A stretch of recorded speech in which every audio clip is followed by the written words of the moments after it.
Halo teman-teman, kembali lagi bersama saya Maria Safiria Bai dengan NPM 12170057, program studi agribisnis Fakultas Pertanian Universitas Timur. Pada video kali ini saya akan menjelaskan mengenai teori perdagangan internasional, dalam hal ini kurva pengaruh equilibrium parsial tarif. Yang pertama, penjelasan mengenai analisis keseimbangan parsial terhadap tarif. Analisis keseimbangan parsial merupakan instrumen analisis yang paling sesuai untuk mempelajari kasus pemberlakuan tarif oleh sebuah negara kecil serta kaitannya dengan output industri domestik yang relatif kecil. Yang berikut, dampak keseimbangan parsial akibat pemberlakuan tarif. Dampak-dampak yang ditimbulkan oleh pemberlakuan tarif terhadap keseimbangan parsial dapat dilihat pada gambar kurva berikut. Teman-teman bisa melihat gambar kurva tersebut.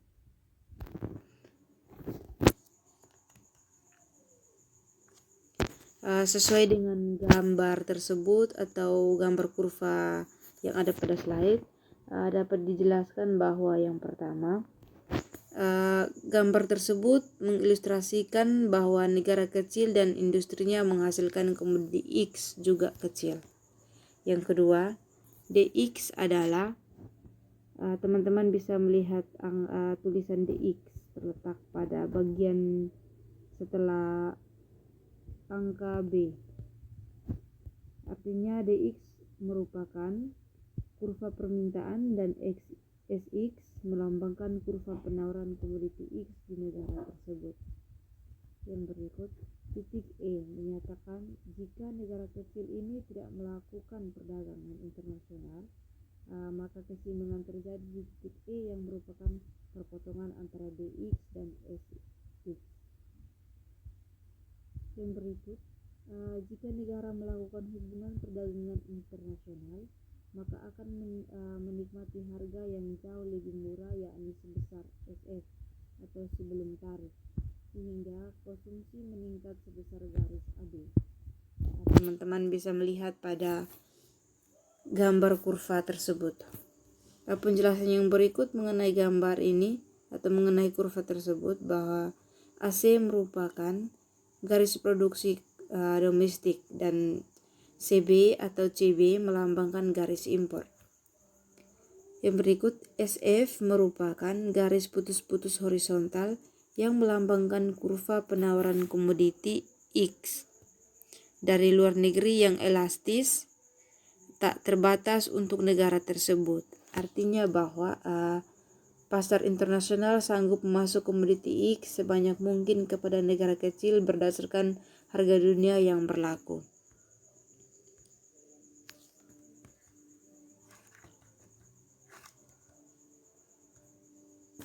Yang berikut, dampak pemberlakuan tarif terhadap surplus produsen dan konsumen. Dari dampak pemberlakuan tarif terhadap surplus produsen dan surplus konsumen dapat kita lihat dalam gambar tersebut atau kurva tersebut.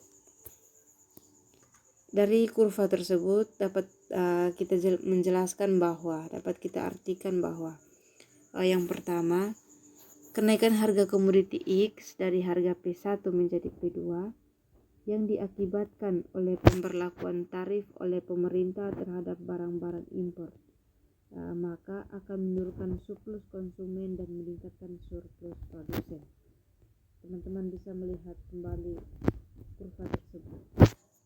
Penjelasan yang kedua, bahwa surplus konsumen mengukur besar kecilnya keuntungan konsumen dari pembelian yang merupakan selisih antara harga yang sebenarnya dibayarkan dengan tingkat harga yang sanggup dibayarkan. Yang berikut, penjelasan yang berikut, surplus produsen merupakan konsep yang sekilas atau analog surplus konsumen. Pada gambar sebelah kiri, surplus konsumen berkurang sebesar AGHN akibat pemberlakuan tarif. Teman-teman bisa melihat pada gambar tersebut, yaitu gambar sebelah kiri. Gambar sebelah kiri, surplus konsumen berkurang sebesar AGHN akibat pemberlakuan tarif. Penjelasan yang berikut, sebelum diberlakukan tarif, konsumen menyerap komoditi sebanyak di titik B dengan harga P1. Jumlah secara aktual yang dibayarkan konsumen sama dengan jumlah yang dibayarkan untuk memperoleh unit terakhir dari komoditi. Jika harga meningkat, maka konsumen bersedia membayar mahal pada unit komoditi tersebut sampai seluruhnya habis. Yang berikut, setelah tarif diberlakukan terhadap barang-barang impor, harga komoditi X mengalami kenaikan, yakni dari P1 menjadi P2. Sehingga pembelian akan komoditi menurun dan konsumen harus membayar sebesar OGHS. Sehingga surplus konsumen berkurang dari ARB menjadi GRH. Total surplus konsumennya akibat pemberlakuan tarif sebesar AGBH. Teman-teman bisa melihat kembali gambar tersebut. Penjelasan yang berikut, pada panel kanan atau pada panel kanan, surplus produsen bersumber dari pemberlakuan tarif sebesar AGJC. Pada tarif belum dikenakan pajak, semula produsen domestik berada pada OAVC. Setelah diberlakukan tarif, komoditi X mengalami kenaikan dari P1 menjadi P2. Produsen meningkatkan produksi sehingga memperoleh sebesar OGJU. Peningkatan pendapatan sebesar AGJC plus VCJU. Teman-teman bisa melihat sendiri pada gambar tersebut atau pada slide kurva tersebut. Penjelasan yang berikut, VCJU merupakan biaya produksi yang merupakan surplus produsen dengan mengenakan tarif secara tidak langsung. Pemerintah member subsidi produksi pada produsen domestik. Saya ulangi, VCJU merupakan biaya produksi yang merupakan surplus produsen. Dengan mengenakan tarif secara tidak langsung, pemerintah